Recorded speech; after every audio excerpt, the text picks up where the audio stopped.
En gros, bonsoir.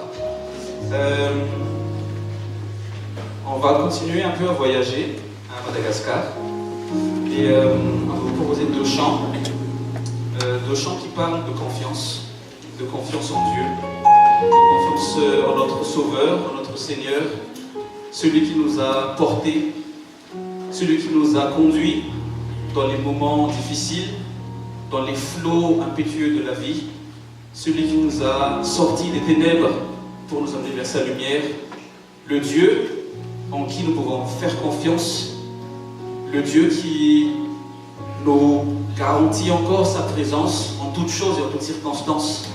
Car ceux qui ont confiance dans le Seigneur sont comme une montagne qui ne s'ébranle pas.